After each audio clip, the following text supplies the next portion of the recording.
Hello and welcome to Geek Addicts, the pop culture podcast where we all contain multitudes. My name is Matt. With me, Bill Barber. How's it going, Bill? I'm tired. Yeah. It's cold. I hate it Yeah. already. Yeah, It's dark we at had a 5 big o'clock. pressure drop.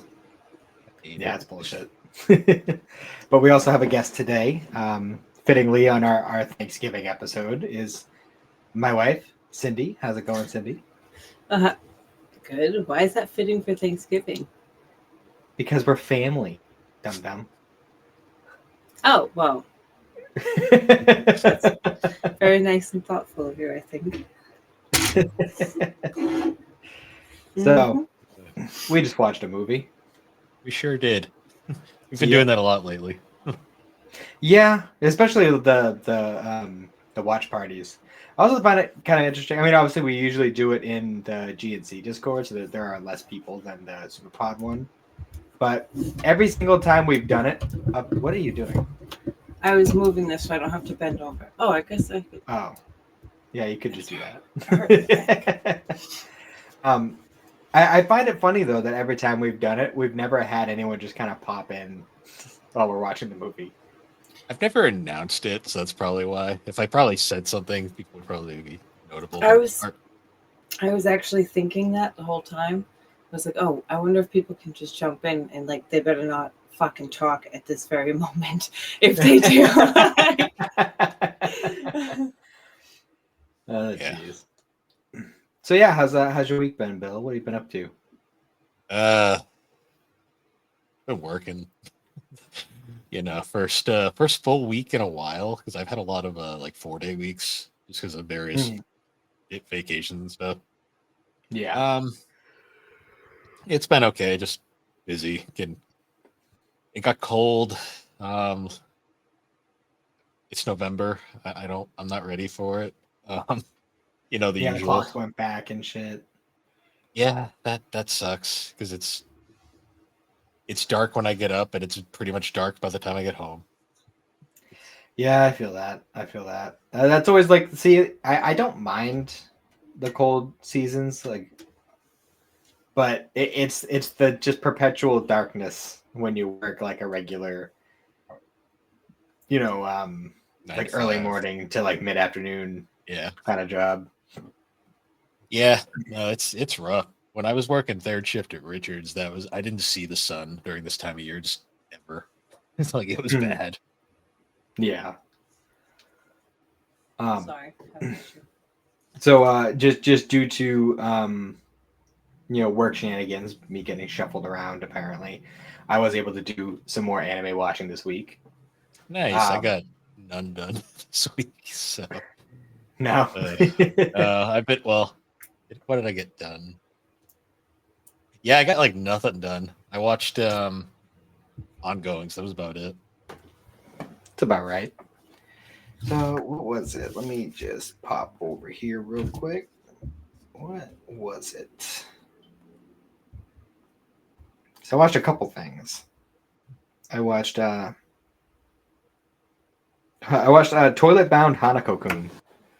Heard things about that one. I don't know what I was expecting. I certainly wasn't expecting what it ended up being. So imagine kind of like ghost stories, but with an actually decent story and doesn't have to be carried on a goofy ass dub. I mean, the story is goofy itself, but it's not like a parody of itself kind of thing. It's one of those ones that was actually written that way, not just it was so bad that they had to completely just shit all over it to make it entertaining. Yeah, like for instance, Cyndi, imagine if Moaning Myrtle was a boy and granted wishes, and they had to fight ghosts. That's essentially what Toilet Bound Hanako-kun is. It's fun. It's something else. And then I also watched Horimiya. Horror hoop. I've seen that one. I knew you were going to do that. Huh? I've seen that one. I have not watched it yet, though. It's another one kind of like The Fragrant Flower, where it kind of takes the normal tropes and kind of like flips them with like those kinds of romance shows. It was honestly kind of jarring how fast they went through the whole process.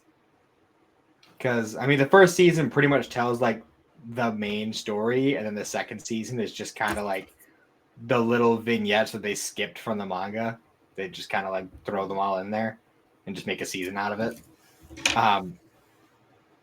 But it's so bizarre because like so the first season's only 13 episodes. Actually, both of them are. Okay. But the first season's 13 episodes. And in that 13 episodes, the main couple meet. You know, they have their whole like, you know, we're holding hands, we kissed, we started dating. They bang, which never happens in these shows, which is weird. Yeah, I know, scandalous, especially for Japan. Yeah, it's like when it happens in the Kaguya-sama manga, and you're just like, oh, it's like, all right. Yeah, they go through all of that. He meets a bunch of friends, which he never had friends before, and they graduate all within those 13 episodes. It's fucking wild how fast it goes. So an anti-slow burn. Yeah, that pretty much. It was good though. I like a lot of the characters. I was actually telling Cyndi that the main couple reminds me of us in a lot of ways. Haven't seen it, I don't know. Well, yeah, we'll get around to that eventually. That one's definitely on my list. It's kind of just, I just haven't been feeling anime lately. I don't know why. I think it's time of year, but They probably just burn out. maybe. You did just finish your second really long show for the year, so Yeah. Well, technically, I'm still watching it, but yeah, week to week at this point, though. Speaking of a fragrant flower, that show is still different. I think is the best way to put it. Yeah, I'm trying to remember what happened in the last episode. They all pass their tests and then they go on summer vacation. Oh, right. Yeah. Yeah, it's been interesting going through that one.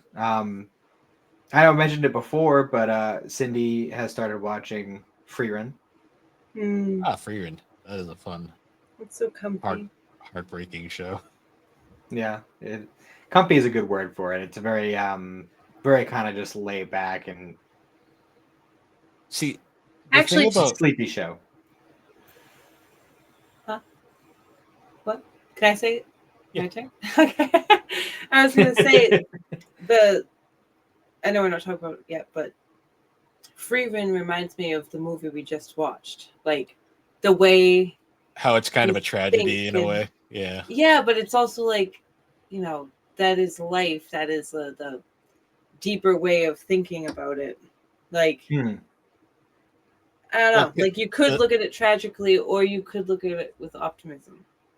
See, the way I described Freerun when I watched it the first time was I was kind of like, it's an adventure anime where the adventure has already been finished and now we're just watching what happens after. Yeah, pretty much. I don't know, that Freerun is weird because it really hits you, like especially in that like first episode where she goes away on her journey and comes back and all her friends are either dead or old. It's like, yeah, oh they're right, dead or dying.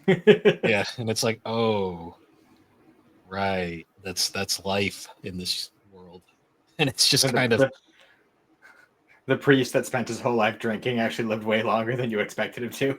Yeah. No, it's a very interesting show, and I love it. I'm waiting for season 2. It's so weird that it came out at the same time as a Pocket Theory Diaries, and like we had like 2 absolutely peak shows at the same time. And they both have kind of similar I feel like even though obviously Freerun is a more actiony show, even though it's not like the main focus, I feel like Apothecary is definitely the more high energy of the 2. That one hooks you by episode 1, and if you're not hooked by episode 1, you're not gonna like the show. That's kind of the way I put it. Yeah. See, Cyndi, you finished season 1 of Apothecary, and like maybe I think about 3 episodes or so into season 2. I thought it was more episodes. Not into season 2 because I know we still have a little ways to go before the frog incident, and I specifically told Cyndi that if she watches without me, the second she sees that frog, turn it off and wait for me. Okay. The frog was an arc on this podcast for a while because before we knew what it was, we were like, "What is this goddamn frog?" And then we found out, and we were like, we just kept hearing about, there's something that happens with the frog. I guess we'll see. I'm quite excited for the frog. Am I Yeah. excited for the frog? Oh, it's yes, funny. It's a very amusing scene. I won't explain why, 100%. but it is. You're 100% dog, and it carries over like for the rest of the season too. It's like I'm like so intrigued. Like I'm so intrigued. It's been a talk for, because I've been really slow on shows, especially everything in life. But you guys have been, or at least Matt has said that to me in the past 2 months. I've been wondering about this fucking frog. Oh, it's been longer than that because remember when Becky started watching it, I asked her if she'd seen the frog yet. And when she actually had seen it, and I asked her, she started losing her mind laughing. Oh God! All right, how many episodes do I have till that? It's about mid-season, maybe 10.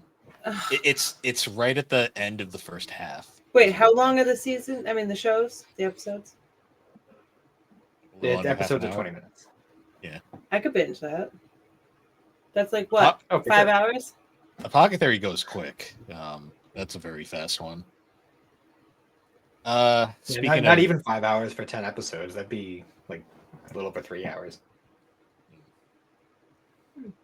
Well, if the car doesn't start tonight, then we can watch Apothecary Diaries. Other than that, though, my only other ongoings are Spy Family, of course. New episode still not out yet today, but that's fine. Later. Have you guys seen the tragedy of Lloyd? Oh yeah, Lloyd's backstory. Oh, it's so crazy. Have you guys seen up to the most recent episode? Not today's, but last week. Yeah, we saw the last week's one. Yeah. Okay, so you saw the conclusion of the flashback arc, and my God, how sad that is. It's just that fucking like heel turn that they do. It's just mean. It's just mean. Yeah, it's like he meets his friends, and he's all happy. my friends are dead. Oh, by the way, like, oh my God, you're not alive. No, I couldn't. That sure is too much. Oh, it's like this heartwarming, like, yes, all my friends are still alive. Oh, nope, they died. Damn it. Yeah, and it's so nonchalant too. Like reading that in the manga doesn't hit nearly as hard as it did in the anime. The anime, I was like, oh my God, that's just like you feel bad for the guy. Well, it's you felt bad. That's good. Sorry. I do feel that's progress, Phil. It's progress. I just don't show my feelings. Oh God! And then I saw the visuals. We've seen like the visuals for the next few episodes, and we saw the appearance of Melinda, so that's good. Yeah, that's gonna be fun. Cyndi hasn't even met Melinda because she hasn't read the manga. I'm curious who they're gonna get to voice her. I really am. They haven't announced it yet. If they have, I haven't seen it. But the only other arc too is they just showed the key visual for the school bus arc. So I'm really so excited for the school bus arc. The school bus arc and the defector arc. Yeah, it's gonna be a good season. It's gonna be. I feel like because last season focused so much on just the cruise ship bit, and I feel like with how fast the flashback went, because I thought that was gonna be like at least 3 full episodes when I went back and it. I went back and read it again after watching it. And I was like, damn, this was short. I wonder how long the Mr. Elegant backstory is going to take once they actually get to that. I'm guessing like 2 to 3 episodes at most. Probably not even, honestly. Because even the Lloyd backstory was like an episode and a half. Yeah, and then the only other show I saw was the most recent My Hero Academia. Mm-hmm. Matt, I'll say that was an intense episode. Bakugo showed up in an episode. I didn't hate him for once. Yeah, he was kind of awesome. Great explosion where they got dynamite. He wasn't a dick for no reason. Like for once, like We told you he gets better. I wasn't expecting till season 8 of 8. He improved up to that point, just not as much as you wanted. Sure. Sure. I mean, yeah, he improved, but he was still a dickhead for no reason. Like, that was my biggest problem with Bakugo. He's what's the term? Is tsundere? I guess. He's not even fun in that. Well, the way the shippers like to ship him, maybe. Anyways. Oh, the shippers are going to ship. I've had people tell me to watch that show. My Hero's really good. Especially if you like superhero stuff, which I know you do. It's solid. It's good. Oh, Hero. That makes sense. Someone should have said that to me before. Yeah, it's like heavily based off of DC Comics. Oh, like inspired DC and by. Marvel to a degree, like because the quirk thing is very X-Men like. So. Oh well, yeah, but I think like the style, the art style, the way a lot of the characters are designed, I definitely feel like it leans more DC. Yeah, it does. It's very DC, very Invincible, like stuff like that. Mm-hmm. For sure. Which is another one I still need to watch. Still got to watch Invincible. Invincible is a watch. I got to finish it. It's basically a deconstruction of DC in a lot of ways. Mm-hmm. For sure. Yeah. I want to watch that other one that we found. Which one? I don't know. It looked cool. I can't remember what it's called because we haven't looked at it. It looked really cool. Thing? No, it looked like it was a new show, and it was something that really caught my eye. Like 2 weeks ago. Yeah, the Bon Appetit show. No. No, it was an anime. You were talking about that one. With Lord of Mysteries. Yes, that's the one. I was writing it down. That one's been all over Crunchyroll. I keep seeing that one advertised, and even Tom was telling us to watch it. So yeah, and then I want to see that one that was on that thing that I sent you yesterday. The 2. It was on it twice. Yes. Which one was that? I don't remember. Come on, tell me. I can't remember. Write them down. I need help. I don't remember. I'd have to see it again. Matt, this is why you need an Annie list, so you can see one. You'd be like, "Oh, that looks cool. I'll put it on watch later." It's my fault because my brain. We still got to watch Oshinoko season 2 as well. Oh, you can now. Yeah, it's been on Hulu for a bit. I didn't know. We found it. I found it while I was sitting right next to you. I said, "Oh, look, they put Oshinoko season 2 on Hulu." I must not have been listening. I mean, come on.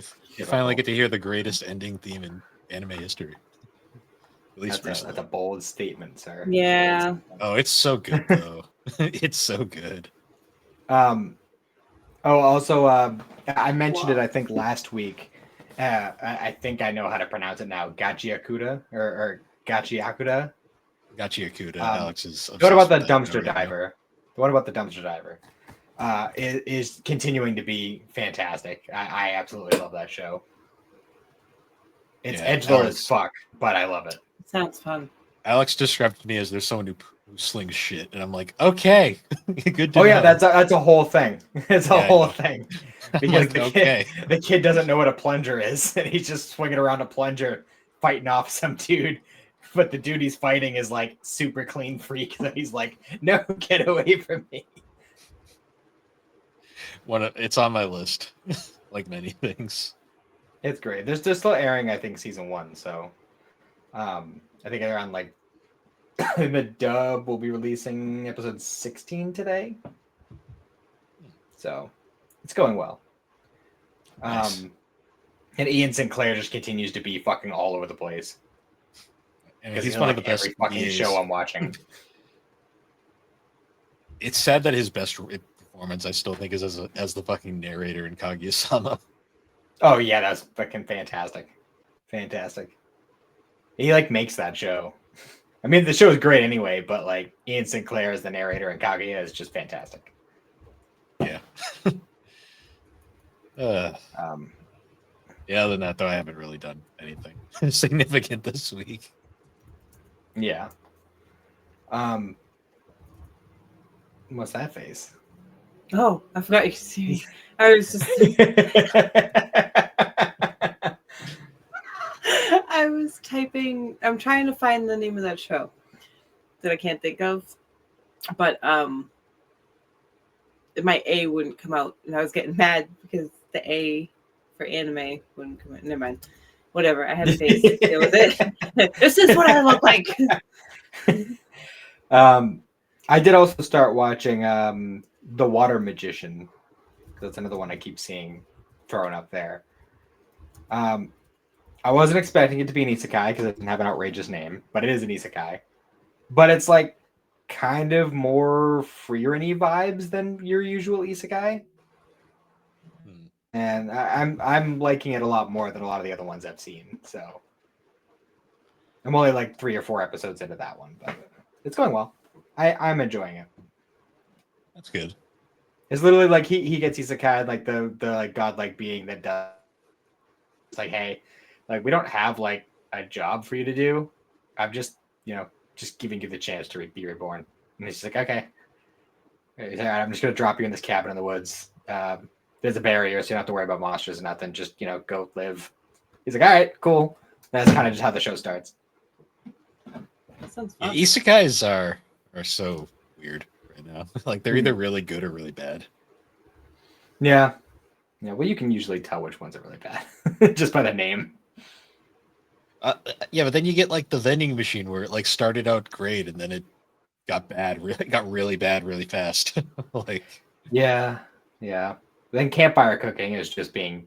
I love campfire. I think Cyndi would like that one because like the dude just What's like it starts called? collecting these. It's called Camp. Cooking in Another World with My Absurd Skill.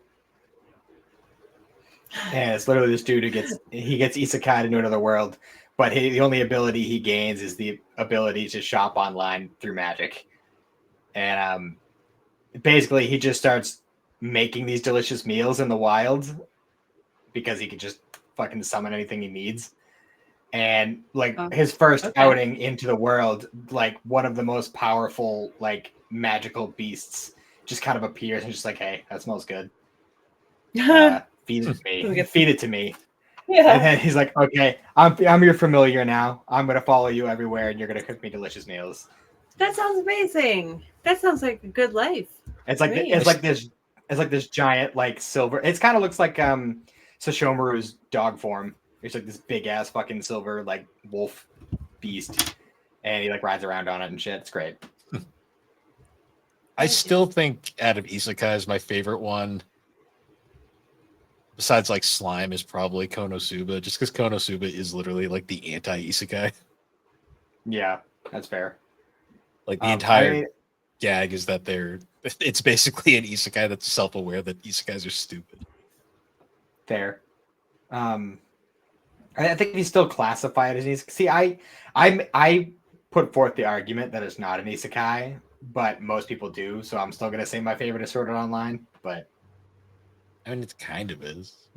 It is, but it isn't. It's a video game. It's not like they weren't like spirited away to like another world, so it's not the same as like your average isekai. But well, there's also like isekai just means another world, so I guess in that sense it is, but it doesn't follow the rules of an isekai. Yeah, I mean, there's also like solo leveling where it's like a revert. It's like it flips the idea on its head where instead of getting isekai'd into a world, the entire world gets isekai'd. Which is interesting. Yeah, I mean they're definitely doing some interesting things with some of them, huh? Ergo Proxy. Ergo That's Proxy? The name of it. Oh, that was one of the ones I saw that I read about. It sounded interesting. You've been trying to find the name of it this whole time. Yeah, I know there's another one, but I can't find the other one. I think the other one is one that I had heard of before. I just can't remember the name of it. I'm still really sad that Crunchyroll took Death Parade and Parasite off. Well, Parasite, Death Parade, I don't get that one. Parasite is 100% Vengeance from High Dive. Okay, that's fair. Because High Dive, that's technically a High Dive anime, and they probably were not too happy about the Oshinoko thing, so they probably were like, "Well, this is ours now." And Yeah. Well, I don't know. I'm just saying. Cyndi only watched like the first episode of Death Parade. I really wanted her to watch the rest of it, and now it's gone. So yeah, that's gone. If I had it on DVD, I'd let you rip it. But it's a Blu-ray, unfortunately. Well, I'm going to work once we get in a little bit better situation. I'm going to work on getting a Blu-ray setup. So hopefully, I'll be able to steal that and Persona 4 is the number one priority whenever I get the chance, because I actually really want to watch that. And I don't know, unless Cyndi takes a turn and decides she likes JRPGs, I don't see her playing through it. So I think getting the show is the best. That's fair. I try. It's hard for me. My brain is. I know. Well, it's one of those things where you have to be in the right mindset, and we just don't have the kind of day-to-day life where we can dedicate enough time to it to stay interested.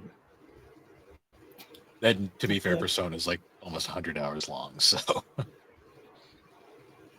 But to be fair, I mean, I also beat it like super quick because I just got that into the story, you know? True. But if you play it like to completion and go for absolutely everything, it could be a lot longer. Well, that's one of the reasons why, like, even though I did start her on it, like once I was actually like, all right, let's try to like find an RPG to start on just to kind of get the hang of it and like kind of get into the process. I decided Persona wasn't the best because like the multitude of possible bad endings you could get just by doing the wrong dialogue choice, like that's not fun. Yeah. So I just the game tells you honestly to the one right before. Yeah, the one I really wanted to put her on for her first one was Chrono Trigger, but that one's just it's a huge fucking pain in the ass to even get a setup for it if you don't have like the physical game. Yep. So, you know, like yeah, I could theoretically get a setup for her to play it, but I feel like the process alone of just trying to get the game set up to play once you actually want to play is enough of a turnoff that she just won't want to. Am I right in that? Yes, I'm. That would be a lot for me. And I'm still kind of butthurt that Switch put Chrono Cross on there and not Chrono Trigger. That's ridiculous. Yeah, I don't know. We'll never I don't know what Square thinks half the time, so. But at some point, I'll figure out a way for Cyndi to play Chrono Trigger because that one's great because it's there's not really a whole lot of guesswork. It kind of puts you on the path and it tells you exactly where you need to go. And even when it doesn't, it's easy enough to figure out. But it also has a really interesting story and characters. I have Chrono Trigger on my phone. I just realized that, but playing it on a phone sucks. Yeah, well, that was one of the I thought of that because you know we have this tablet and Cyndi games on that, so I was like, oh, maybe that will work. But she doesn't want the touchscreen controls. So I'm just weird about games. I have. It's not even like the game. Like I might like a game. It's just I don't know. I blame it on my ADD, I guess. like right now, I have to be doing like 3 things at once. Like. So so just while we're all here, Bill, for what's available on the Switch, what would you recommend Cyndi to play for an RPG that will get her into the genre? Because I'm trying to get her. She's playing Dragon Quest 1 right now, and I feel like that's not the one. Dragon Quest 11. That is a very friendly RPG. Well, my FF7 thing is, maybe. It's mostly just like I don't like. I hate having to repeat things. I hate repeating, and I hate like. It's not that I hate it. It's that my brain won't focus for long if it's too slow. Mm-hmm. So like that's why it's hard for me with games like that. You know. Yeah. Like I like the whole idea of it. I just wish that it was like constantly interactive. Maybe more of an action RPG. Well, she's played action RPGs before. Like she played Witcher. Yeah, like that stuff. Fable. That stuff I like. Turn-based is hard. Maybe a Tales game because they're kind of like a hybrid. Well, that's why I know Tales she games likes are also action RPGs. not beginner friendly. Tales games aren't really beginner friendly though. Well, I wanted to try and turn her on more to the turn-based ones because like there's a lot of times where she's just kind of like in zone out mode, and I feel like turn-based RPGs are fantastic for that kind of mindset. Hmm. You know what I mean? Like a lot of times, like if I want to play a game but I'm not like with it mentally, I play a turn-based RPG. Personally, that's how I work. I don't know if it works for everybody, but Yeah, it's hard to say a beginner turn-based RPG because they are an acquired taste. You kind of have to find that one that hooks you, and then once it does, you're in for the long haul. But it's finding that one, and unfortunately, I'm trying to think of like convenient ones to play, and a lot of them have their quirks that make them hard to get into. I mean, FF7 did that for me. I don't remember if I ever actually tried to get Cyndi to play that one, but Seven's a great game. The problem with seven is it's old. That's kind of the biggest detriment to it. Well, she's also playing Dragon Quest 1 right now, so I mean which is a good bit older. Dragon Quest 1 is just grinding the video game. Yeah, I don't know. I think it's just that like time draws near. Because it's not necessarily like that. I don't know. It's just like because it's slow paced. I don't want slow paced. Even when I'm in like a zone out mode, I like brainless games that are still quick because that's how my brain goes. I don't know how to explain this in any other way. Fair enough. Well, we'll have to just keep going. That's why I still think the best possible choice is Chrono Trigger. It's just fucking there's nothing you can't play it on modern consoles at all. Period. Final Fantasy 4 maybe. 4 is a very beginner friendly game. I don't know. I mean, I have to think on that. So I have heard people say Final Fantasy 10. 10 can be. 10's an interesting game. 10 can be both great and awful at the same time because it's 10. Yeah. Fair. But anyways, I think we've waffled on enough. Yeah. Bringing that one back. I got a banner for it and everything. good. Awful time. Okay. Say hello. Say hello. You haven't seen Kitten in forever, Bill. He's big now. Look, Oh yeah. this has no tail. Sorry, Kitten. Hold on. It's okay. Look, this no tail. Oh, show them your butt. Okay. There he goes. His butt looks like Sasuke's hair. He's like, leave me alone. He was just sleeping, but I wanted to touch him. He's so soft. I'm sorry, baby. It's like, how dare you violate me on the computer?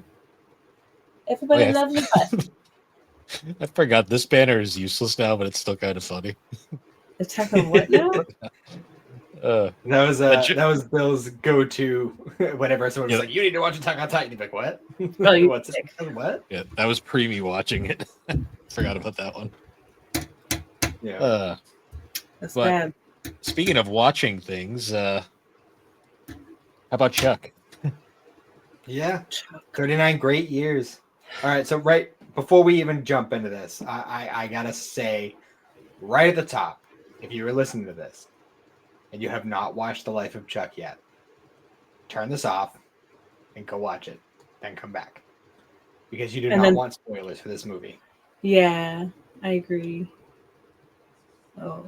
Don't even read the story. Don't read the story. Just go watch it. That's it. Period. All right. Running over. Matt. All right. So Matt, take us away. So The Life of Chuck is a Mike Flanagan film. I know feels like we just talked about him, didn't we? Mm-hmm. It's a Mike Flanagan film based on a Stephen King short story that came out in 2020's If It Bleeds. Nope. Okay. um, and it kind of Okay? follows. She's getting something. I don't know. I was looking for a nip. Sorry. Oh God. I know there's one back there. My bad. It's hiding. And it follows the life of a man named Chuck Krantz, but it does it in an interesting way, where it kind of tells his life in reverse. It's a reverse movie where you watch the end happens first and the beginning happens at the end. So, what were your first impressions with this movie, Bill? Well, in the first the first act, or should I say the third act, I was more kind of like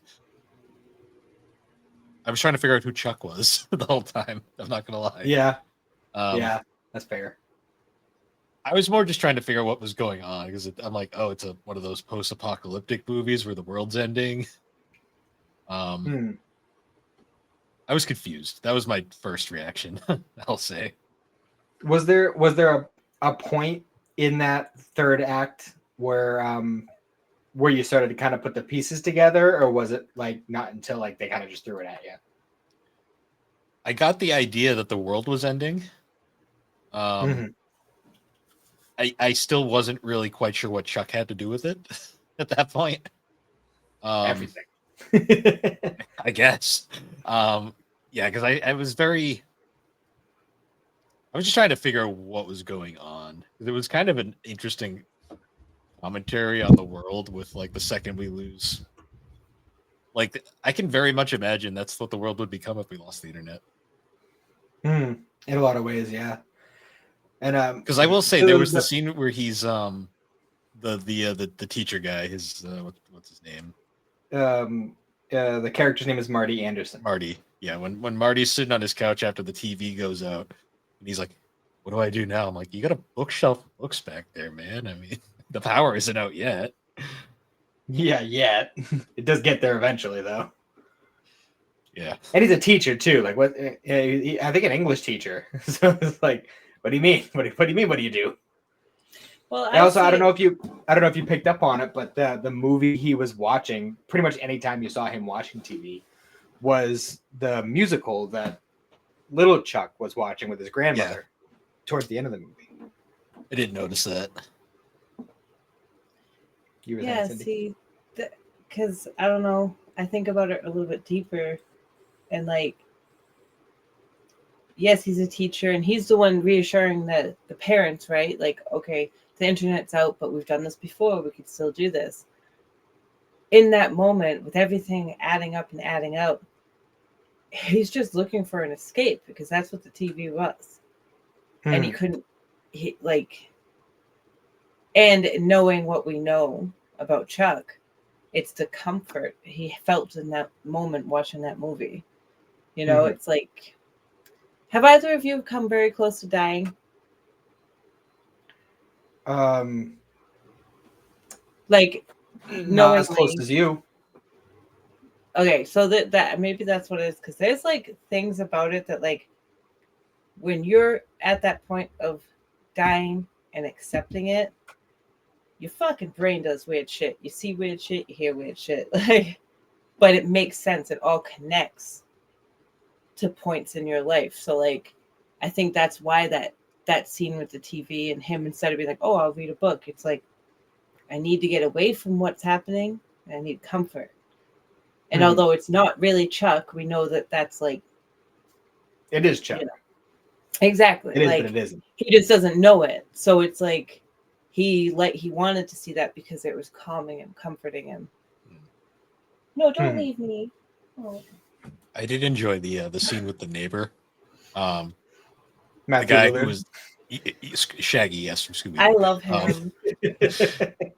The whole time he's on screen, he's like one of those people that like nowadays where like you got like the doom scrollers and then you got like the people who want nothing to do with it. And you got people like that who are all just like, they're very aware of everything that's going on, but they're just like positive about it, like because they're not trying to be negative. Because it is what it is. Yeah. Yeah. Like, they're just kind of like, yeah, the world sucks, but I mean, like, Did you see that thing over there? I mean, that's I mean, what about this over? Like he's trying to like avoid all of the topics, but like, but avoid the continuously- feeling, Yeah. like, okay, this is happening, but like, you gotta stay smiling. You gotta, I don't know. I kind of get. I Find love the Matthew joy. Lillard. Find the joy. He was in a life. exactly like just we all know we're going. Like I always say to people, we're all on our way out. So like, what are we gonna do with it? Like, I love that actor though, Matthew Lillard. I swear to God, he can make my heart. No matter playing Shaggy, playing the guy from Without a Pat, like he could always make me cry. He was the main villain in Five Nights at Freddy's. No. Yeah. Oh, now I definitely have to see it, even though I hate animatronics. I'm pretty sure he's supposed to be in the second one too. I'm not gonna spoil it. Actually, you know what's funny? You know what's funny too, Cyndi, is obviously you just watched all the Scream movies. So him and the other guy from the first Scream, I'm pretty sure they are both slotted for the second Five Nights at Freddy's movie. Really? I saw the trailer for that when we went to go see Chainsaw Man. Ow. And I was joking with Alex because I was like, somehow this movie looks like it has a bigger budget, but somehow looks worse. Like at the same time. I was like, God damn. Oh, God, I want to see that movie so badly, but I don't think it's gonna happen. Oh, Chainsaw Man. Yeah. It'll hopefully be out on streaming soon enough. Well, it's one of those things where either we have the time and don't have the money, or we have the money and don't have the time. Yeah. Or like right now where our car might not start later. Yeah. Because we could do it tomorrow possibly, or well, no, I'm not even. Well, it's their showings in our local theater are own. They're doing one showing a day at 9:30 at night. So. Why? Idiots. Because that's just how they're doing it. Is that the Kingston one or? Mm-hmm. Yeah. But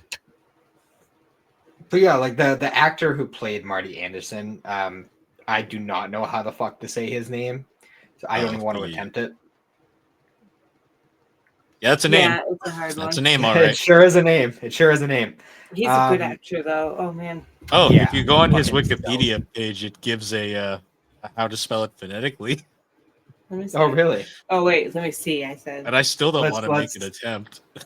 Go ahead, give it a try. No. Hold on. No.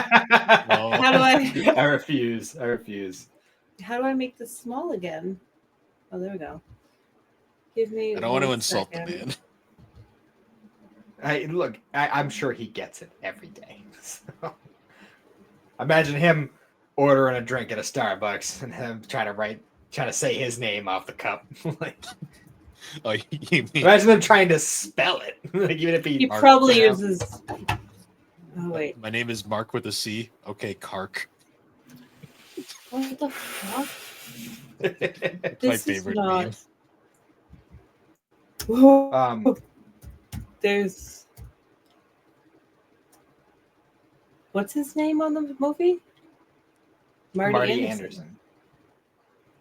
Yeah.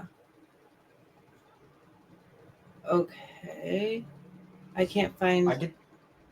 I want me to just spell his name for you. Oh. That's easier, yeah. So his first name is Chiwetel, and his last name is. Yeah. I'm sure the first name is all you needed. Honestly, the first half of the first name is probably all you needed. Go ahead, Cyndi. Give us your best attempt. I'm trying to find the pronunciation. Spelling, whatever.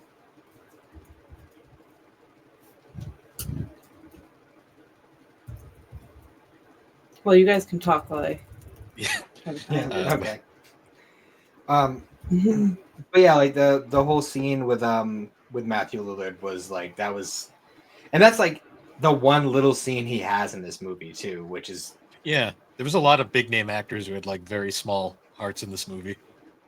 It's kind of like it is kind of like the the structure of the movie though kind of demands that. Like no one character. Honestly, I'd argue that the actor who plays Marty Anderson probably gets the most screen time out of anyone except for maybe the kid version of Chuck. Yeah, because like the main character gets like one scene, like at most, when you really think about it. Yeah, there's like the Act 2 bit, which is the shortest one of the three. Chiwetel Ejiofor. Chiwetel Ejiofor. I think. That's what it looks like phonetically. I just didn't want to try. See, I thought Ejiofor, but I feel like that. Well, Ejiofor. He's British, so maybe it is an owl. I would not have been able to pick that up based on his performance. Either way, he was a very good actor, and he did a very good job in this movie. Yes. Now we can stop. Yeah, I really sold names. Really sold it. Well, don't assume. Never assume. Assume what? That we'll have to stop butchering people's names. Yeah, there's a few others in the same scene. Well. So. But we also get like little scenes of the ex-wife who is working in a hospital, and like she's listening to the radio and she's hearing about like, oh, Chuck Krantz, thanks for 39 great years, and like the whole thing. Which fun fact, the guys who played the radio announcers in that scene were actually the hosts of the KingCast podcast, one of which... Really? Yes. Oh, wait, no, that's the one I don't know. Well, you do and you don't. I've shown you a couple things.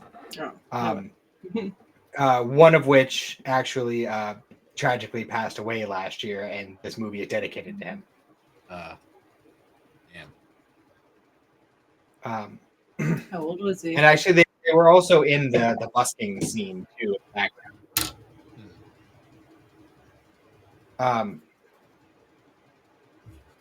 So I want to talk a little bit about the Undertaker character, because we see him here in Act 3, but then we also see him towards the end of the movie in Act 1.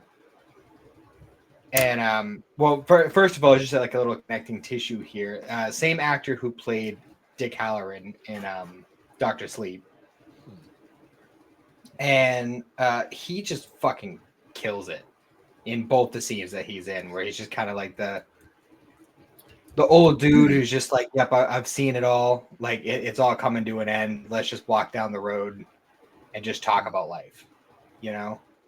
He has that like Morgan Freeman, you know, he commands attention when you listen to him speak. You know what I'm talking about? He's got that like aura about him, like have you ever met an older person who, when they tell you something about life, and like, I don't want this to come off racist in any way, because it's not, but like, remember Old Black Frank? Yeah, so he was a family friend. He liked being called that. Don't get all up in a roar about it. When he spoke about like his life and his experiences and like what he thought, like, you listened, because he was an older person from an older generation. Like the guy who plays, he kind of gives me that vibe, you know, like you got to listen to the older folk. So he's played by Carl Lumbly. Fun fact, was also the voice of Martian Manhunter in Justice League. Justice League Unlimited. No shit. Yeah. No shit. Fun fact there. Interesting. He's a very good actor. Oh, so we talk a little bit about the parent-teacher conferences that he was having with all the parents earlier in the movie, and like he's trying to have these serious conversations about these people's children, and they just keep going on like, oh, the internet's down. I think it's gone for good this time, this and that. And then you get that one dude who's just like, yeah, my wife left. And she ran off with this dude that she had like a 1-month relationship with in high school. And like, you know, like I get, you know, trying to chase like an old flame or whatever, you left your kid too. And that's kind of fucked up. But he's like, but no more Pornhub though. Darn. Is it damn it? I don't know if he's just like, did you know it was gone? He's just like, I noticed. It's just like casually, just like, yeah, I noticed. And like, I I can't don't know, even. because I can't even imagine society in reality if the internet went out like, permanently. yeah, We would lose I'm it. trying to remember, Like, So Cyndi and I saw this movie in theaters, which, by the way, if anybody gets the opportunity, absolutely take the chance. It's an experience. I'm trying to remember how many people were in the theater with us, Cyndi. Oh, I don't remember. I feel like it wasn't a lot, but maybe like 20 other people. I'd say That scattered makes from sense. back to front.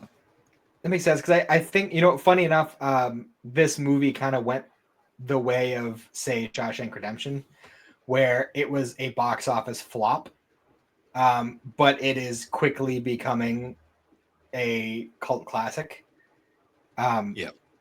To the point where when it was like, because I knew I was keeping track of like when the physical release would come out because I wanted to get it like immediately. I think it was 2 days after it had come out. I went on Amazon to order a copy. They were sold out. Yep. And it was like number. It was within the top 10 of one of the categories for. I don't remember which one, because this is another thing. This movie is. I don't want to say confused because confused is the wrong word. It knows exactly what it's doing, but it has genre like schizophrenia. Like it does not know what it is and is completely okay with that. Because like each act kind of has a different vibe to it. Each has a different genre to it. It's actually kind of weird. Not similar movie at all, but like a similar structure. I actually was getting a lot of same vibes, only not having this movie wasn't in reverse, it was normal. But I got reminded of 5 centimeters per second. Yeah. It is a similar kind of thing. Where it's a whole 3-act structure and they're all connected. And then the middle structure is really weird and kind of doesn't have much to do with anything. Well, it makes sense.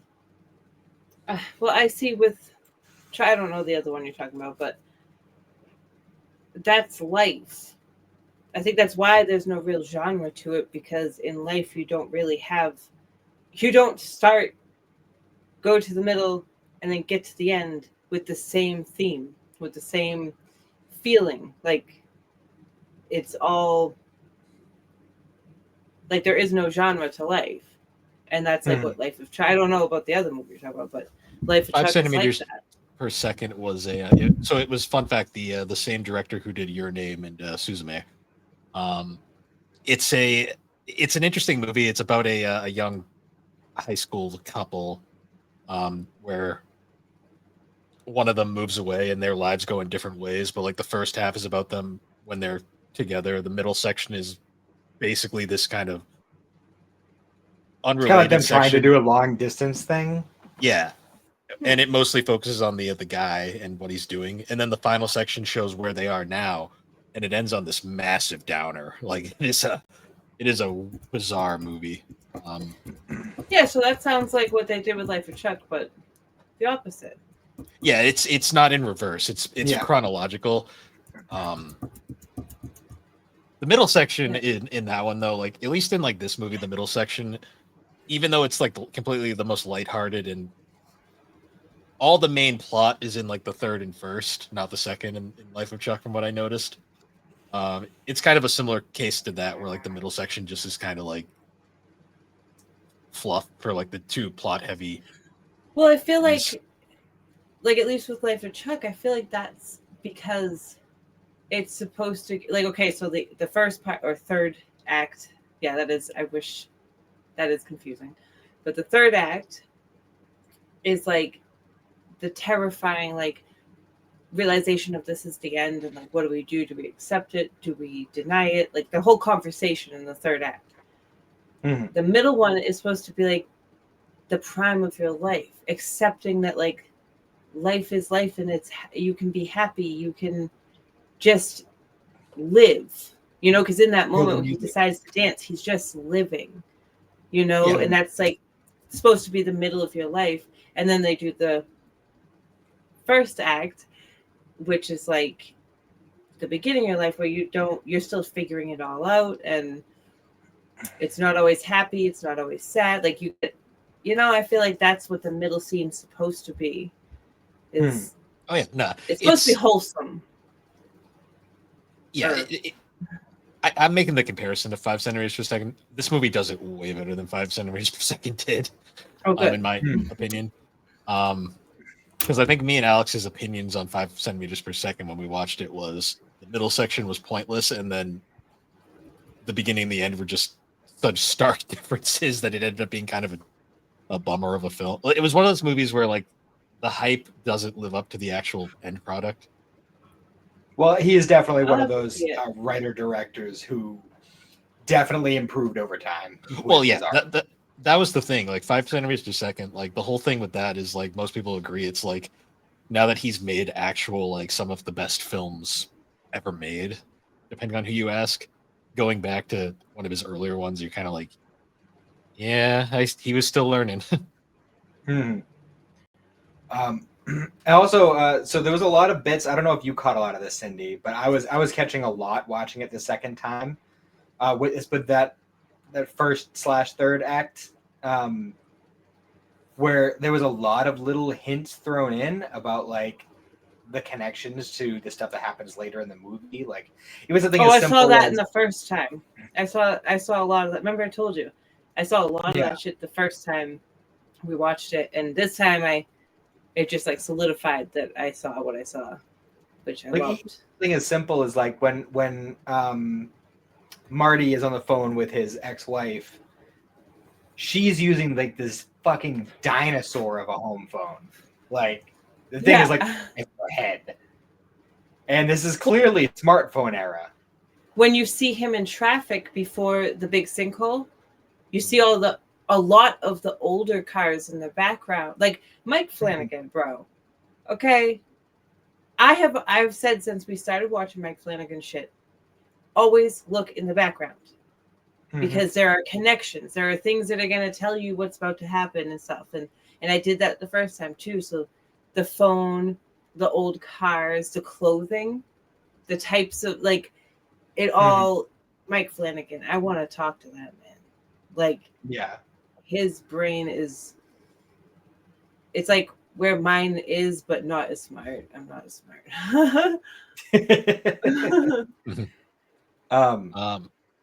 And there's also when Marty is walking down the road and he's passing all the graffiti on the wall. So you see there's a big ass graffiti that says Buskers Forever on it. Yeah, that was the wife. Was it the wife? I can remember. Coming home from the hospital after that whole weird beep beep thing. Yes. But yeah, it said Buskers for life. Or Buskers Forever or something. Yeah, lots of I love Chuck. Thanks, Chuck. All that stuff. Yeah. I love the scene too. Matthew Lillard's like, "Oh my god, like skywriting. I haven't seen that since I was a kid." And it's just spelling out, "Thanks, Chuck." He's just like, "Son of a bitch." Oh man. That first act is just so fucking powerful. Well, third act, whatever. If you don't know what if you don't know what you're getting into, it's a whole lot of stuff where you're just kind of trying to figure out what's going on. And then the reveal once you see the second and first acts are, like you get a lot of it kind of clicks with you and you go, oh, I see. And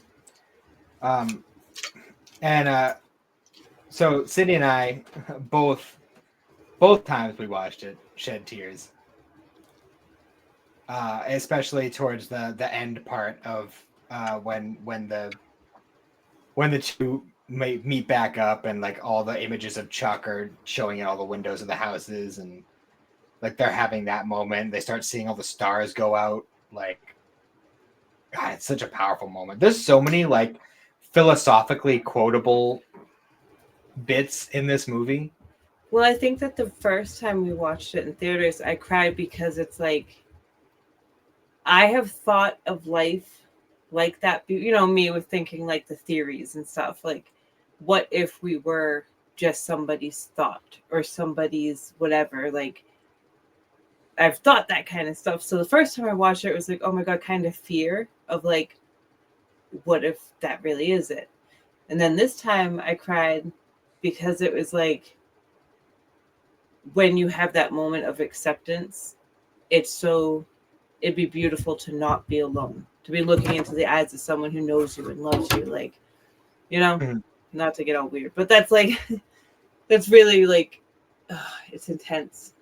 And for That's why, like, I love that. stars. Yeah.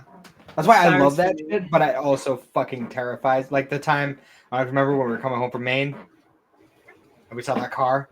Mm-hmm. That shit freaks me Yeah, out. I know what you're It freaks talking me about. the fuck out. I tell you what. It's not okay. It's not okay. It's I okay. don't know if I ever told you this, Bill. So it was one time, I don't remember what we were doing in Maine, but we were coming back from Maine. And we were going down the interstate. And we saw this car pulled over us out of the road. No, And, okay. So we had just left Newport. We were about 30, 40 minutes out of Newport going south, 95. And we saw this white car pulled over right after the off ramp, pulled over on the highway. A guy was just opening the door to get out, and there was a black piece of the bumper was black. And it was like kind of hanging off a little bit. Yeah, we continued driving for like what, 2 hours? Easily. And then we saw the same motherfucking car, the same exact moment, the guy opening the door right after and I was like, Matt, did you? And he's like, oh, yep, nope. Like, and that's when I found out that he's afraid of, no offense, Matt, not to like burst your bubble, but that's one of his biggest fears is like, what if this is all, Matrix or a game or, whatever it could be. See, I'm such an inner pessimist. My thought would probably just be like, it's a really weird coincidence. Just would have kept driving on.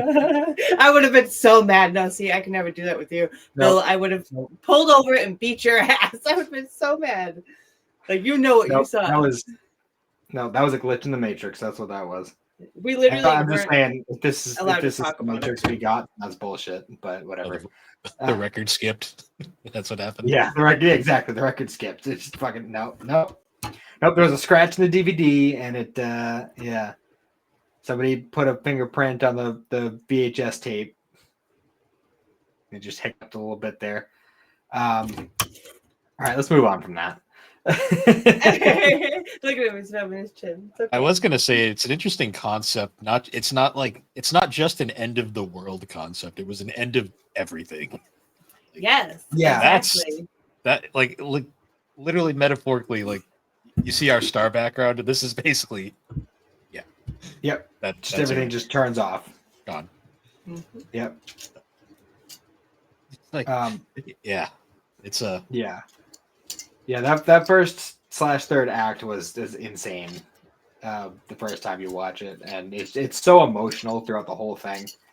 And throughout this whole movie, really, every single actor is hitting on all cylinders. Well, you're basically watching an anthology film, but they're all connected together. So we get to the. That's just like the connection of it all. Though, like think like all of us, whether we like to believe it or not, we all think about that shit. All like everybody has thought about that. What happens when we die? Do we just die, or is it the end of everything in our minds? Because we have like I said the other day at the party, I forget to introduce people to each other because in my mind, everybody's there. Everybody knows each other. So like, I don't know. I think that's like the scary part about the movie. That's what makes it so thrilling is that we all wonder like what really happens. What are the greater forces, whatever they may be, what happens after, like where do they take us, or is it us? Are we the greater force? There's so much, man. There's so much. There's multitudes. You hear that? So the crackling. Yeah. Oh, by the way. Oh, okay. Nothing. Anyways, So act 2 is easily the shortest act out of the movie, and it's where Tom Hiddleston really gets to shine. And I gotta say, like, this is like a weird thing for me because, like, I think pretty sure I've only ever seen him as as Loki. Loki. Yeah. So it was really weird seeing him do something different, like pretty much just being an accountant who likes to dance. And Yeah. you know, I really should have re-listened to the episode of the Kid Cast where they had a bunch of the actors and Mike Flanagan himself on to talk about a lot of this stuff. And actually, the DVD that I have has 2 commentary tracks, which I also really want to listen to. Where does But, like, this movie take place? Just curious. I was trying to figure that out. I thought you were about to say in your mom. No, I don't know. I thought I was trying to figure it out, like by the backgrounds and stuff. But it's okay. That was the other thing. Going back to what we were talking about with the little things in the third act that reminded you of, like, wait, that's not the right phone for that time. Everything, like the neighborhood was so 70s, you know, things like that. Oh yeah. But yeah, looking in the backgrounds and stuff, I could not figure out where the fuck they were because it looked like New York at one point, and then it looked like Los Angeles, and then it looked like I don't know. Everything was different. So they mentioned this only hit on me because I was there recently, but they mentioned the Catskills at one point. I'm like, that's I know where that is. It's like the one location. Yeah, it said that he had a honeymoon there. So it's a fictional town in the Midwest. It doesn't specify exactly where, but it was filmed. That's where I got. But it was actually filmed in Alabama. Okay, but so it's supposed to be Midwest. Okay, that's kind of the vibe I got. We know it definitely doesn't take place in California because that fell into the ocean, and Ohio was on fire. Well, and I'm not gonna lie. Like the whole time I hear they're like, "Oh no, California's gone." I'm just like sitting there, I'm like, I hate to say it, but the majority of the country would not care. Like, except for the fact of what that guy was talking about. Well, yeah, it's when literally you actually our food region, and when you break it down, yes. The people, though, I don't know. I've never really met anybody, but so I hear they're not nice. When people, I say this as someone who doesn't really actually care because we actually have podcast friends from around there, but are they nice? Yeah, Jared's a good guy. Jared's cool. Jared. Alejandro, he's a good guy. Sorry. I have to think about names. No, I joke because like the majority of people who like dump on California, they're usually talking about like the lower like city parts, like Long Beach, the LA, the parts that give the whole state a bad name, basically. Well, that's where I feel like all the mean people are from. Yeah, I just laugh because like nowadays with how like negative people are, I'm like, if you saw a report that California got wiped out of the country, I think most people would not care. Like it'd just be one of those, like, oh well, moving on. We haven't brought this up yet, but how did you feel about the narration throughout the movie? Like, did you think it fit the vibe? Did you think it was? I liked it, but I'm not gonna lie. I thought we were watching a Neil Breen movie at points, which is how it was done. I was like this is a weird vibe I'm getting right now. I don't know. I like it because it gave me that vibe of like the way Stephen King writes. Like it hits me in such a way. I watched a couple Neil Breen movies recently, so it was fresh in my mind. I'm like, it sounds a little too similar to him, and I'm like, I don't know how I feel about it. I'm pretty sure they lifted a lot of those like narration lines straight from the story, like word for word. I also really loved the so like when the chick that Tom Hiddleston dances with in the scene. Fucking sucks. Yeah, her. Yeah, where she's walking down the street and the narration is going, and then she keeps interjecting it with her thoughts. I love how that. mad she is about her breakup fucking and shit. bullshit. Like the way no, not you. Like I loved the way that they like interspliced the two like dialogue between the narration and her lines, like it just worked really, really well. My favorite part too is you've got, as those narrations are going too, you can hear the drummer in the background playing the whole time. Yes. See, that's it. That's what like I loved about the movie the first time I saw it, and this time more, was the convergence. You were getting that convergence, like, oh, they're coming up close to that girl who's what's about to happen. Oh my god, it was like, Mike Flanagan, I'm telling you, he's doing something to me. I just laugh because like that's like a really funny take on like you got the narration going, and it's like it's almost like the narrator is like perturbed that he's being interrupted every few minutes. Yeah, he kind of just he awkwardly gets back into it just to be interrupted again. Yeah, like, bitch, are you okay? But then, like, Tom Hiddleston stops, huh? I was gonna say the whole reason why I was wondering where this was is because I knew for a fact I'm like, this definitely isn't New England, because New Englanders would not have been nice to that girl drumming. Well, no, because that reminds me. I remember, was it 4th of July, Cyndi, when we were in downtown Plymouth, and there was this dude who was basically doing what she was doing, but it was with like paint buckets and like a electronic thing with the paint buckets, and it was awesome. And he was good. I actually got a bunch of videos of it. It was really, really good. And we actually sat and watched, like, a bunch of the kids were getting in. Like, Frankie was drumming on the little, like, barrier thing. And it's so weird because like, every now and then, like, a cop would walk by and look super pissed about it. Yeah. Or just, like, occasionally, like, up here, because we've been here long enough to know, people up in New England can be assholes for no reason other than because they feel like it. See, but that's the thing. I saw this one thing where this guy says that he's from out west. He's from California or somewhere out west. And that over here, we say we're assholes.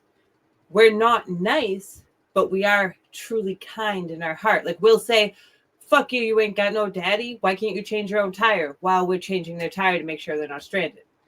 You know what I mean? But like over there, they'll be like, oh, that's so terrible. I'm so sorry. Hope you get help and drive on. So like, it's kind of just like the New England. It's like, I think in New England, asshole is just a personality. Like, exactly. But it doesn't mean you're like actually an asshole. It just means that's how you talk and come off. Some people. You can't say everybody. No, not everybody. There's true assholes everywhere. This is the only area in the country where I've said good morning to somebody and they've told me to F off. And I'm like, okay. Was it me? No, this was in my hometown when I was like in middle school. What, Carver? Yeah. Is that where you're from? Yeah. Yeah, well, they're all pricks over there anyway. Yeah. Takes one of the ones. I mean, it's like 80% cranberry bogs, so. What are you gonna do? Yeah. So like the point where like all the characters start to converge on the busker, and like Chuck stops, he puts his briefcase down, and you see like him starting to feel the music, and like you start to kind of see like these little like brief flashes of like his grandmother like dancing while she's cooking and stuff like that, and like I know like he. Like later on, after they do the whole dance number and everything, and they're all sitting around talking about the whole thing, and she's like, "What made you want to stop and do everything?" And like both he and the narrator, they had different answers, but to me, like I think it was like his grandmother. His grandmother was the reason, because like she felt the music, and that's where he learned from. Yeah, and she knew that he was coming pretty soon. Yeah, and she wanted him to have that moment of, pure joy and just release and get away from all the constraints that we're all forced into, like paying bills and going to work and, all that stupid shit. Just live for a moment. Like that was another thing too about Act 2 was like, for the most part, Act 2 is definitely the most like upbeat and positive act of the entire movie. But then you get like those moments where like the narrator will just be like, "This is Chuck. Chuck has 9 months to live." And I'm just like, okay. But he doesn't know it yet. Yeah. Yeah. It's like the little inner morbid moments. And if I was to try and like quantify what each act like the genre of each act is. I see the first act is like a philosophical tragedy, and then the second act is just a wholesome slice of life moment. And the first act is like a coming of age story. Yeah. Yeah, because he comes like the end of it is he, you know, he's coming of age, he's living his life, and then he knows that, like I say, we're all on our way out. He goes into the cupola and he sees his time, and it's like, okay, I've got to just deal with that because we're all going out. You know, like, so that's how perfect coming of age. That's a good way to say it. But it's coming to the realization of, you know, he's lost everyone. He lost his mom, his dad, his unborn sister, his grandma, Both and his grandpa grandparents before he was 18. And then he sees his own death. So it's, I feel like it's like not even coming of age, it's enlightenment. And then he just lives, you know? Very intense. Very intense. I love it. Yeah, I gotta say, I absolutely love Mark Hamill as his grandfather.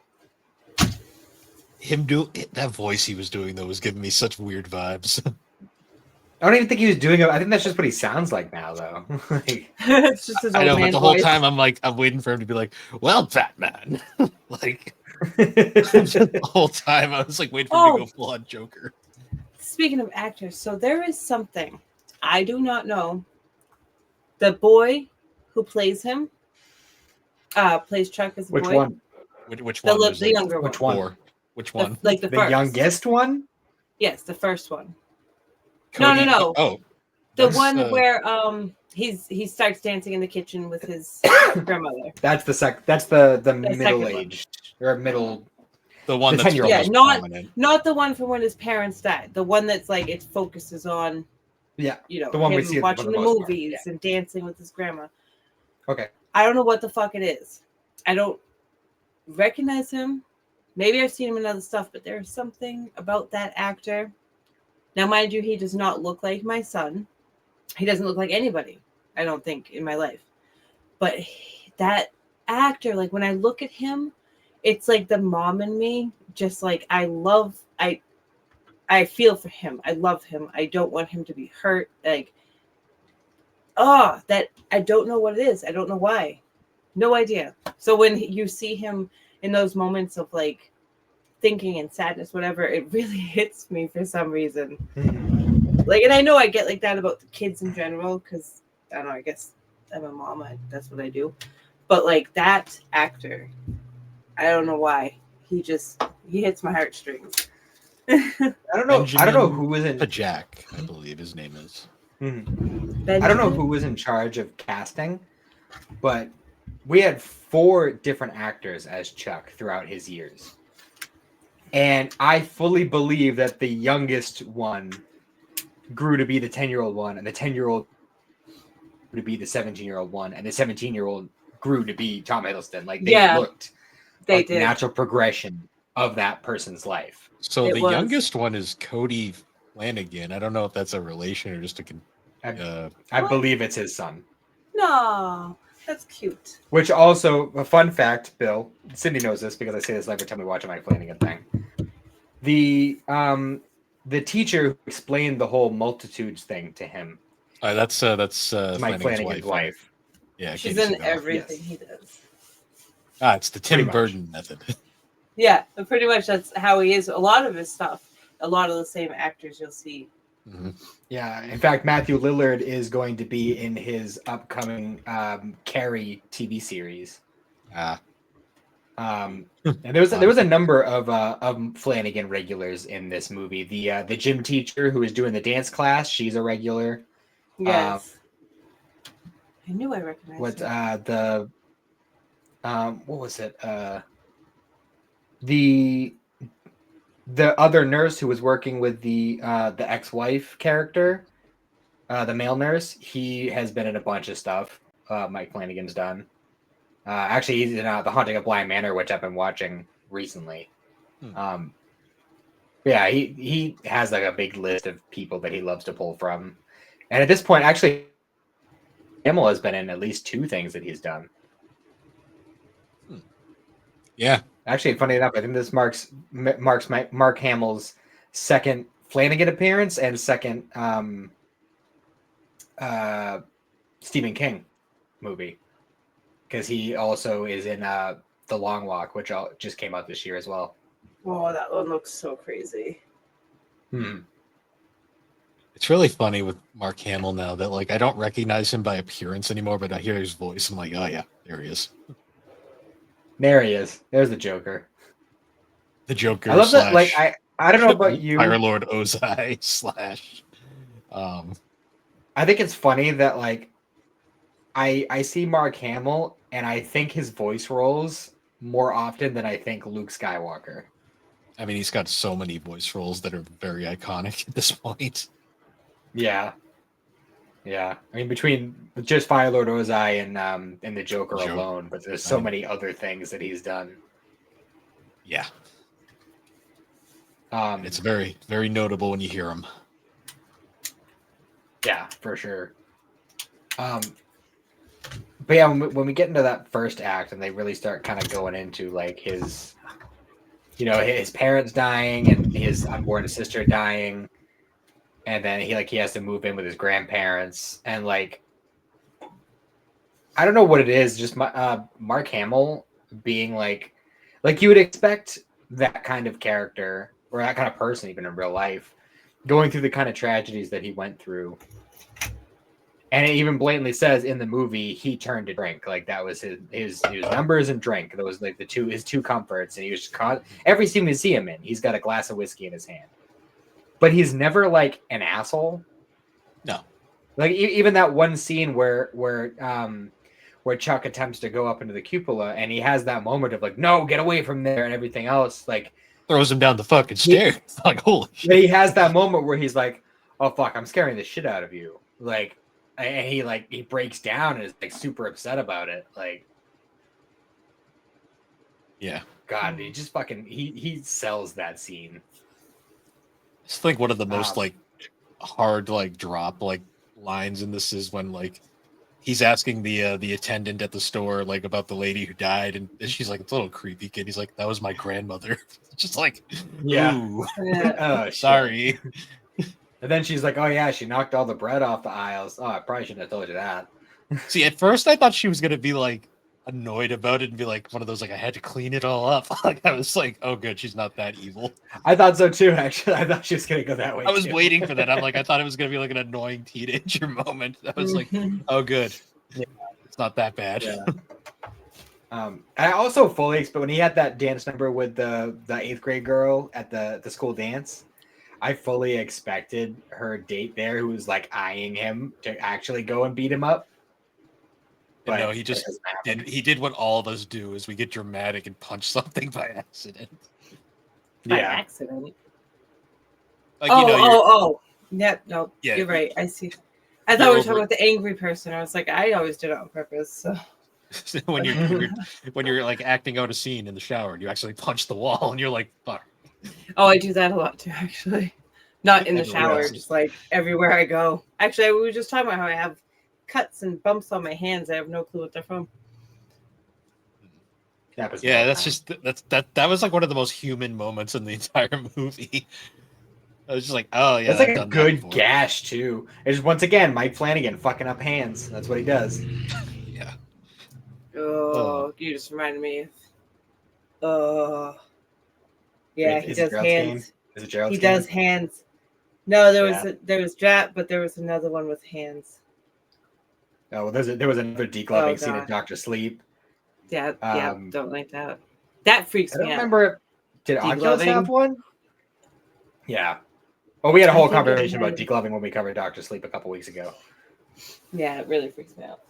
That's like your thing about like the whole Matrix universe thing. Me with degloving and Achilles. My thing's an existential crisis. Your thing is physical harm. That's different. Yeah, but I love physical harm. I mean, physical harm. But that's not what I mean. Somebody clip that. Somebody clip that. That's my ringtone. I love physical harm. The term of geek loving is just such a because it's the most perfect explanation for what it is, and you're just like, ugh. Yeah, that's the thing is the name of it too is what makes it like so much more like that's not a glove, bro, that's my skin. That's like one of the two. Like I hate when the internet comes up for terms like this, because they're always like, oh, like the other one that always gets me is meat crayon, which is just Say that What? again. meat crayon. It's when you're on like a motorcycle and you fly off and then you hit the pavement. Oh, see, I had Oh, kind of that yeah. idea, but Yeah. not that idea. Yeah, that's I was basically kind of it's thinking that anything like too.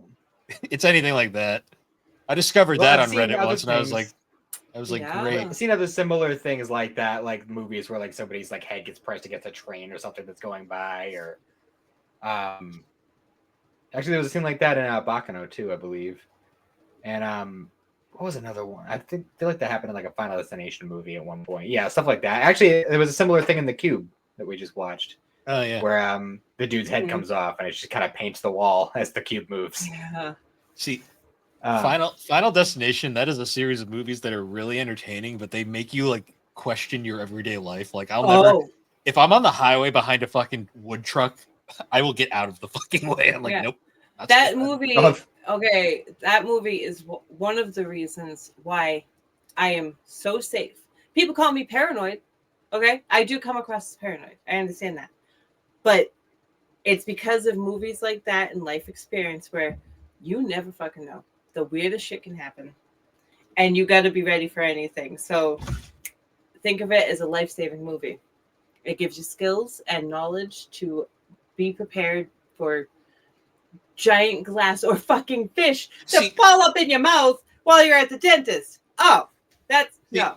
The Final Destination movies, like the first one and maybe the second, were kind of believable, but from 3 on, it's like this shit's getting ridiculous now. But it's so fascinating. I went through like me and Xander. I don't know. At some point this year, we went through and watched all of them because he had watched the first one. So I was like, all right, let's watch them all. And I was like, dude, they're going crazy with this. Like, this is getting like the first one's believable with like having the sick kind of like in Life of Chuck, the sixth sense of knowing or seeing and feeling something is about to happen. Trust in your gut is kind of like what I got from the first like 2 of the Final Destination ones. But after that, they started making shit up. Like just three's where it really starts. Yeah, it was weird. Like not as believable and really strange. Do you remember when we showed my little brother that movie for the first time? The first one?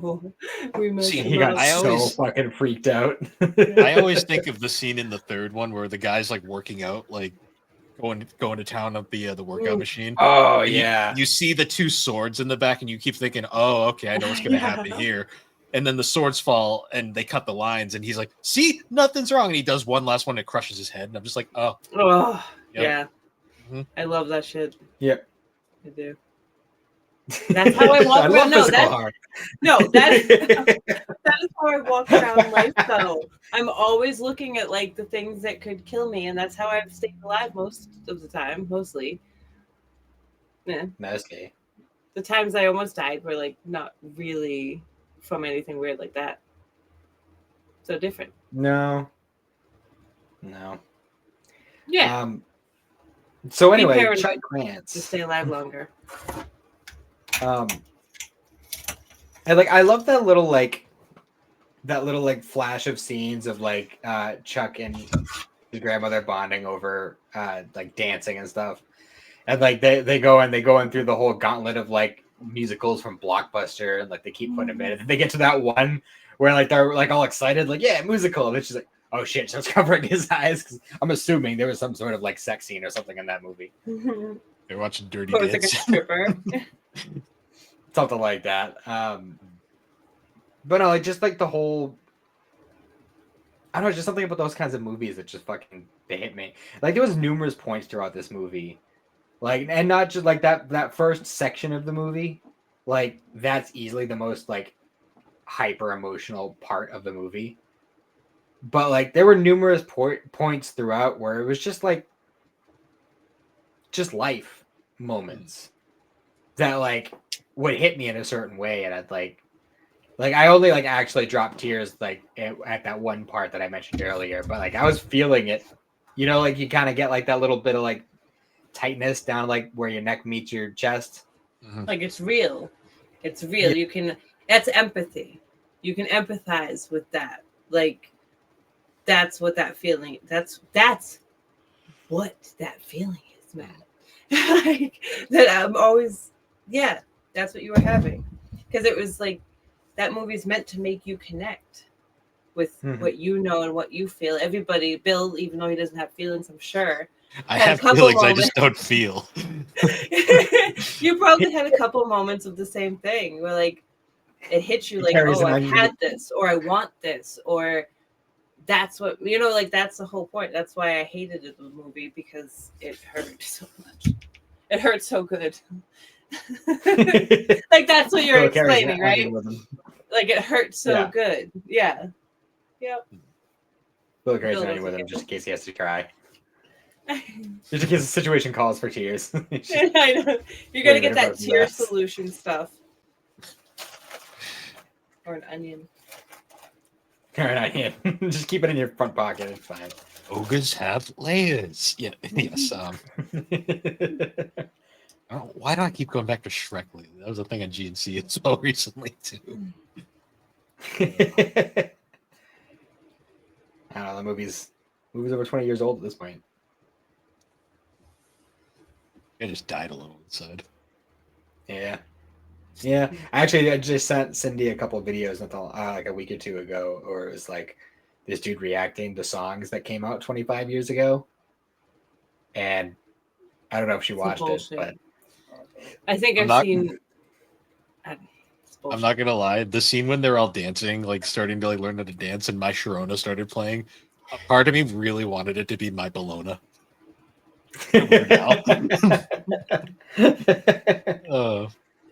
Just that's where my brain goes sometimes.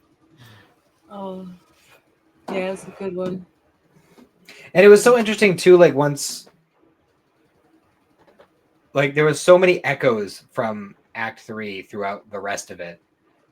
Like almost every like big philosophical thing that was said throughout that first section of the movie was then repeated later as just like things that like even when Marty's on the phone with his ex and he's going through the whole if you took the entire history starting from the Big Bang to write this moment and compress it into a calendar year, like this the universe was created at May, and humans didn't show up until like whatever, or like the Milky Way was created like around this time or whatever.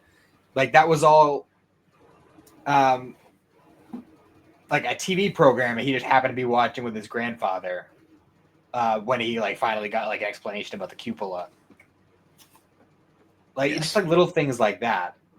Yeah, well, that's what I mean by like, okay, so obviously the last time, sounds so fucked up. The last time I almost really died, I feel like what we see in the third act is him over, I don't know, it could be a couple days, it could be one day, it could be an hour, like the whole idea of it, right? In my few moments, things from my past, like that were like in the background, or like it was an important conversation, an important moment that sticks in your mind, and that background noise is also in your memory, in your mind, but you don't know why. So that's like why those things were happening, is that they were memories from his life. Like your life flashes before your eyes, right?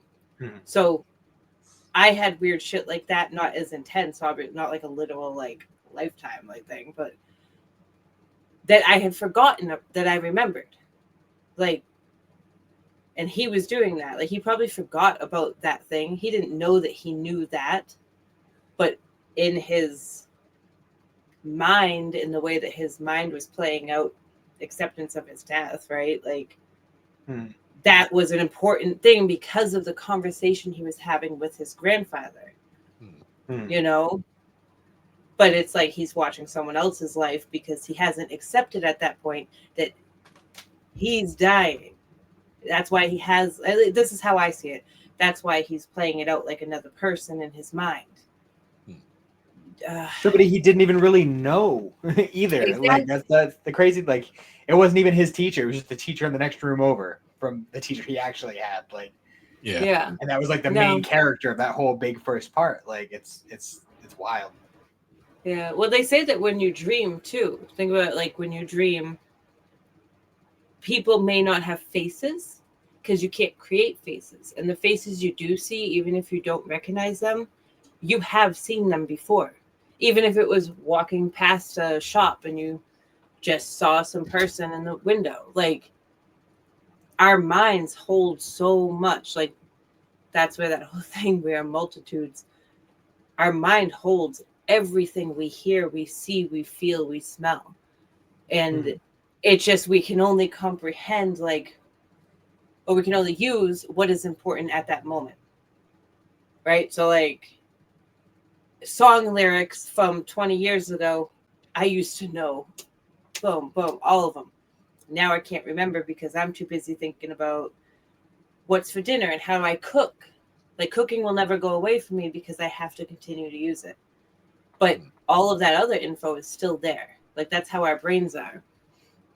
So it's really fascinating how he did that.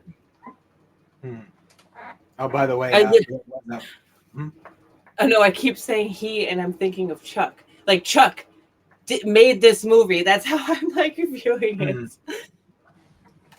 Speaking of the person who made this movie, he did make a cameo appearance. I noticed he was at the grave, the funeral for the grandma. Yeah, I saw him there. That just reminded me of. Thank God she went so quick, or whatever. That guy. Yeah, I know. I saw him like, what a choice. It reminds me of when Stephen King is was he a pastor? What movie was that? Pet Sematary. He's a pastor. I don't know why. It's like, why? Why do you get a cameo at those parts, man? I don't know. I still think Stephen King. I'm surprised Stephen King didn't make it. True. Surprised he didn't make an appearance in this movie. My favorite cameo of his is in The Stand where he's cheering about the alcohol. Yeah.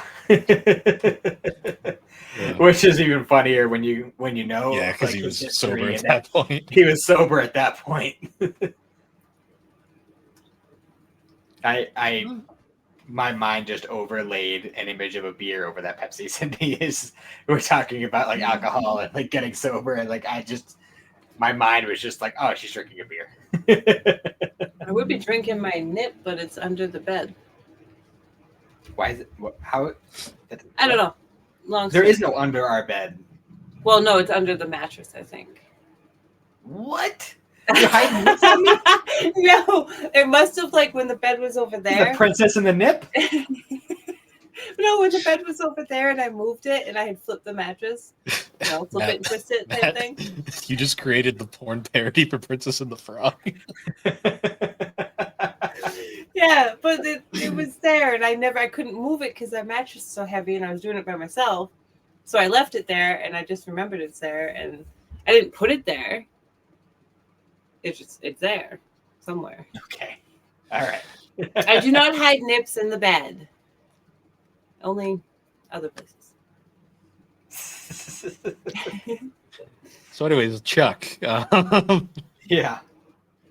And just that moment where like we get the big reveal where, because throughout the whole, like I keep circling back around to that first bit because it's so powerful.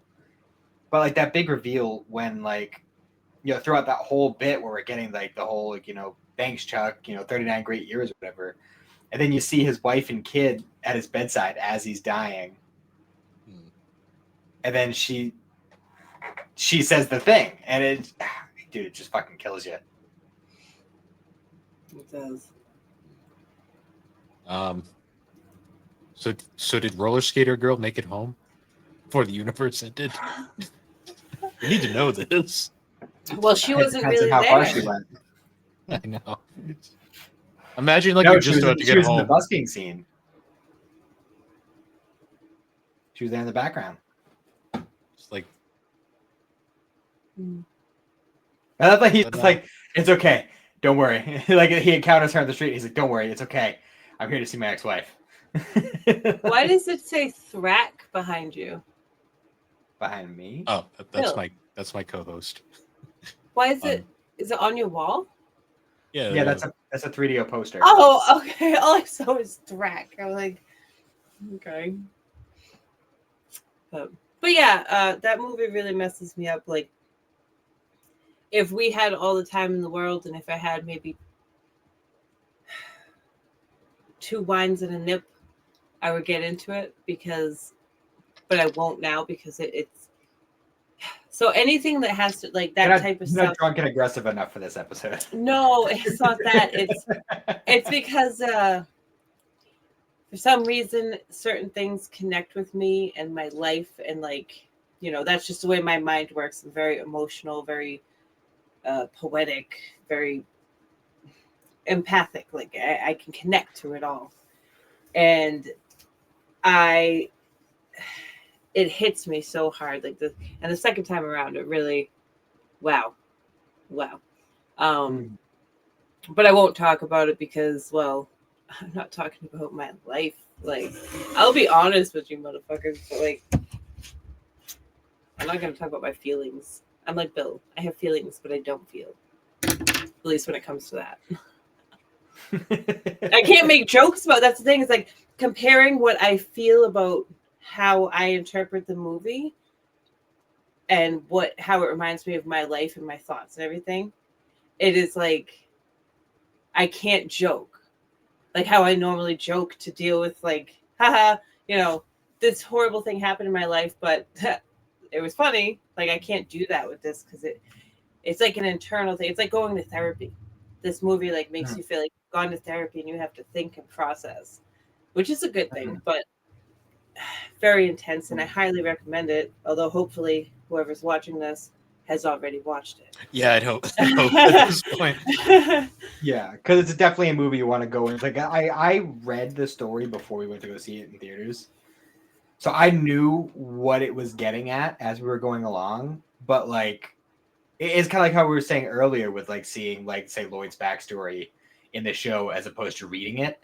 It's a totally different like. And I'm not gonna say like I didn't dislike the short story. I thought the short story was good. But and like I kind of understood what Stephen King was getting at with it, but it didn't hit nearly the same way. Well, that's Sometimes also the way visual that media. Mike. Yeah. No, go ahead. I was just say sometimes visual media just hits differently in that But way. I also think that the visual obviously like hits. I feel like because you, especially like, I'm guessing all of us are a little special, like ADD type. We're all a little fucked up somewhere. Bill, you a little fucked up. Maybe. Yeah. Okay, so that's the only answer I need. He does 3 weekly stuff. podcasts. Yeah, I'm not really ADD. I have extreme OCD kind of. Yeah, but see, stuff. Your brain, the visual stuff helps us, right? Anybody who has like weird shit like that. So, the way Mike Flanagan produces, whatever the words are for that, not just the way he did it in parts, but reversed, but the way that he makes you think, the way he puts it together like a puzzle in the background and everything, like it hits so, like all of his stuff that I've seen, it hits so much more than if you just read it, because he's amazing. Who is this man? Mike, we need to find out where he came from.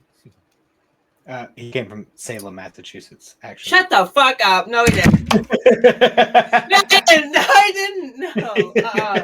And Mr. Ballin came from fucking Quincy. Are you kidding me? That makes all the sense, all the explanation I needed.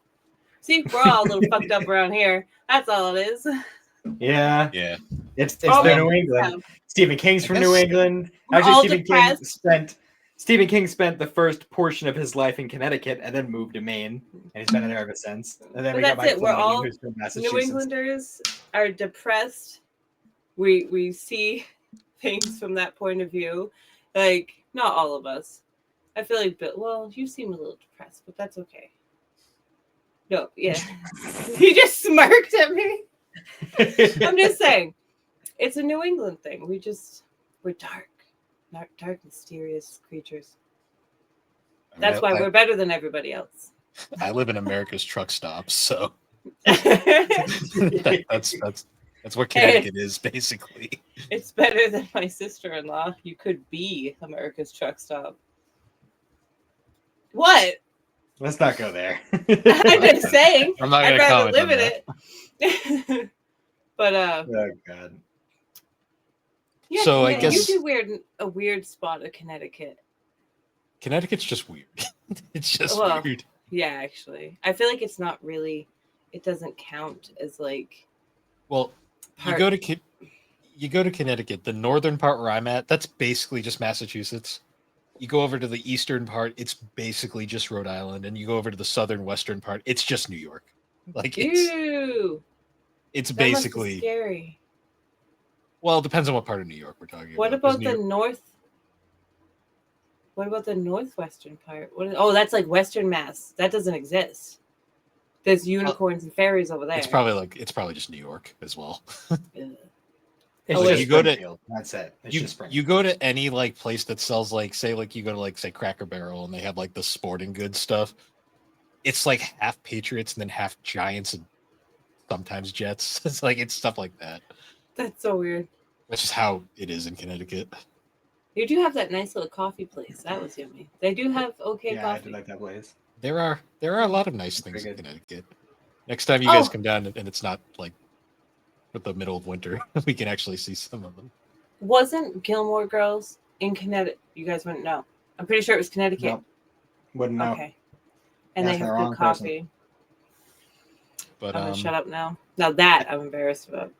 I guess final thoughts on the movie. I mean, the first time watching it, I really enjoyed it. It hurts. Might be recency bias, but we'll see with the passage of time. But it might. It's at least top 3 movie of all time, at least. Oh god, yeah, it definitely. I've never had a movie that like literally since we watched it the first time. It's changed the way like I kind of look at a lot of stuff and feel, and I've never had a movie hit me like that, where it makes me think differently about the world, about life, about you, me, everybody. I find it really what's wild is I think I'd have to like look into it a little bit more, but I'm fairly certain that this is Mike Flanagan's first non-horror project. Yeah, but see, that's the thing, is that it's not horror, right? But the way it makes you feel gives you that like thriller, like it's still scary, like psychologically scary. Because a lot of the stuff that goes on in that movie is stuff that we all try to avoid thinking about as humans. A lot of us don't want to think about those things. So it's still scary, just in a totally different way than he usually does. And I'm here for it. I love it. I want more. I want to meet him. No, I can't meet famous people. We already know. I can't meet famous people. Yeah, you've seen the King Encounter. It's kind of funny on I laugh because on Letterboxd, I have my movies I've watched all from like most recent back. Well, it's when it lists them when they came out. So like the most recent movie I've watched and then back. Where Life of Chuck happens to end up is it's right in between Solo Leveling, Reawakening, and My Hero Academia. You're next. That doesn't seem right, does it? Just the timing of when it came out was right around those movies. The release, quote unquote, like Life of Chuck is listed as a 2024 film, and technically it was complete, and the first screenings were shown in 2024. But it wasn't released widely in theaters until this year. Yeah, it probably goes by that initial release. It was a weird thing, yeah, because when you look up Life of Chuck, it says 2024 film, but it wasn't like released until like this past summer. Oh, the only other movie that had me wicked emotional and made me think not as deeply as this one. Have you ever seen P.S. I Love You? I have not. I know it sounds wicked wicked corny, like just the name of it, and it is, but it makes you think about life, and it's a love story, but the guy dies of like cancer or something. I don't remember how he dies, but he knows he's dying. So that's a movie. Gerard Butler, is that his name? He has no. Gerard Butler, I think his name. But anyways, it's one that you guys should watch. It seems kind of corny and like chick flicky, but like it's beautiful. It really is. But this movie made me think a lot. Now watching it a second time, I'll never be the same. Do you remember like walking out of the theater? Like Trying we were in like a daze. For everybody a couple was. Days. Yeah, that's it. That's what I mean. Is I could tell that the whole aura in the theater. Like usually, you always have somebody who's doing something, saying something, moving around, whatever, in a theater. And the aura in that theater was like, we were all in the same, like, whoa. And walking out, I've never walked out of a movie and almost everybody was like quietly like, oh my God, like that was happening. And like I said, maybe there was like 20 people all together, but usually it was pretty empty theater. Yeah, but it would still, in that hallway would be like loud walking out. And I remember it wasn't, and that made me feel more like, oh shit, because like I'm not the only one that's emotional, so that's really weird because usually I'm the only one. No, you guys, that's a good one. So yeah, coming up on 2 hours now. I think that's good enough time to close this one out. Yeah, I gotta get ready for the party. Cyndi, thanks for joining us for this talk. Thanks for having me. I forgot what I was glad we were able to make it work. I'm glad we were able to make it work. Yeah. And I'm glad we did this one for Thanksgiving specifically because this is such a like this movie encapsulates life and why being we thankful and why we should be thankful for the moments and the people and the memories that we have, like where it all comes from, where it all starts. It makes me feel more thankful, even for like the bad times or the bad people. Like that's how we become who we become, is life. So you can either make it good or you can make it bad, but in the meantime, be thankful that you're here. You know, be thankful that you are breathing. That's 39, 39 years old. I'm 33. So it really makes you think. You know what I mean? So good. Everybody be thankful and have a good, safe Thanksgiving. I don't know when this is coming out, but the week of Thanksgiving. 2 days before Thanksgiving. Okay, good. Then be safe. Have fun. Hug your loved ones. Do all that shit. Try not to fight too much. Try not to die after, But I guess anyways, guys, once again, thank you for joining us on Geek Addicts. You could find Geek Addicts on all the major podcasting platforms. And be sure to check us out over on the Superpod Network, superpodnetwork.com. Awesome site where you can find all sorts of different shows, videos, blogs. I'm not sure what we're doing over there for the next blog or game club. I'm sure it'll be great, though. But anyways, guys, once again, thank you for joining us, and we will see you all later. Have a good one.